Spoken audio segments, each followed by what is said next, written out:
یہ محرم، یہ سفر، ربیع الاول کے یہ 8 دن، 2 ماہ 8 دن، یہ مجالس عزا، یہ فرش عزا، ہم عزاداران سید الشہداء کو کیا پیغام دیتا ہے؟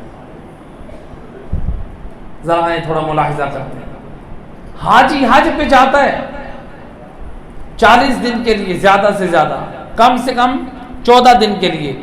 جب واپس آتا ہے حاجی، آپ کے علاقے میں حاجی نے جو حج کر کے آیا ہے اس نے سود کھانا شروع کیا، آپ کہیں گے ایسے حاجی کے منہ پہ لعنت ہے، آیا حج کر کے ہے، کھاتا سود ہے۔ ایسے ہے کہ نہیں؟ حاجی حج کر کے آیا، آپ نے دیکھا چوک میں بیٹھ کے جوا کھیل رہا ہے، تاش کھیل رہا ہے، آپ کہیں گے ایسے حاجی کے منہ پہ لعنت ہے، آیا ہے حج کر کے اور بیٹھتا ہے، تاش کھیلتا ہے، جوا کھیلتا ہے۔ ایسے ہے کہ نہیں؟ حاجی حج کر کے آیا، خدا نخواستہ کوئی بدکاری انجام دی، آپ کہیں گے کیسا بدبخت ہے، حج کر کے آیا ہے اور ابھی تک بدکار ہے۔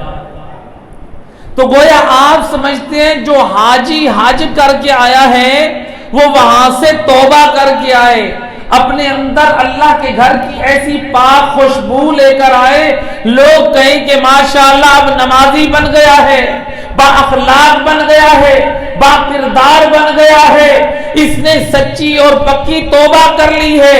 اور میرے دوست جو 40 دن کے لیے حج پہ جائے اس کی یہ ذمہ داری ہے، اور جو 2 ماہ 8 دن فرش عزا حسین ابن علی پہ آئے اور حسین ابن علی کے پیغام حسینیت کو سنتا رہے، 2 ماہ 8 دن حسین کے فرامین سنتا رہے، حسین کی نماز کا ذکر سنتا رہے، حسین کی تلاوت قرآن سنتا رہے، حسین کی عبادتوں کو سنتا رہے، اور جب 2 ماہ 8 دن بعد دنیا والے دیکھیں اور بول کر کہیں یہ کیسا حسین کا عزادار ہے، 2 ماہ 8 دن حسین کی فرش عزا میں گیا، اس نے حسین کی نماز سے کچھ نہ سیکھا،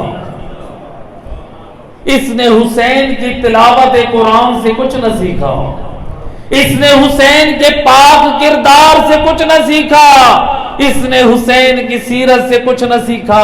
اور میرا دوست یاد رکھ، اگر حاجی حج کر کے آئے اور بد کردار ٹھہرا وہ اللہ کا مجرم ہے، اور اگر کوئی حسین والا 2 ماہ 8 دن فرش عزا حسین ابن علی پہ آ کر مجلسیں سنتا رہے، حسین ابن علی کی درس کو سنتا رہے، تعلیمات کو سنتا رہے، لیکن اس کے اندر تبدیلی نہ آئی، تو پھر وہ حسین کا مجرم ہے۔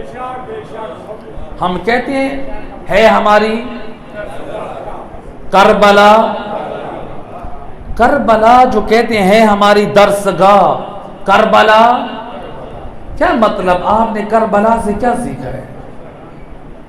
کربلا سے کیا سیکھا ہے؟ کربلا میں 2 کردار تھے، ایک حسینی کردار تھا اور ایک یزیدی کردار تھا، ایک حسینی کردار تھا اور ایک یزیدی کردار تھا۔ میرا اور آپ کا ایمان ہے کہ نہیں ہے؟ ہم کیا کہتے ہیں؟ حسینیت کیا مطلب ہے؟ آج ذرا اس کے معنی واضح ہو جائے۔ حسینیت یعنی ذات حسین زندہ باد، نام حسین، کردار حسین۔ تو حسین کا کردار کیا تھا؟ نمازی تھے، حسین کا کردار حاجی تھے، حسین کا کردار قاری قرآن تھے، حسین کا کردار چہرے پہ سنت رسول تھی، حسین کا کردار سچے تھے، حسین کا کردار کے امانت کے دیانت کے پکے تھے۔ اور میرا دوست کیا یہ صرف ہماری زبان پر حسین یا زندہ باد ہونی چاہیے یا ہمارے وجود میں حسین کا کردار زندہ ہونا چاہیے؟ ہمارے وجود میں ہونا چاہیے۔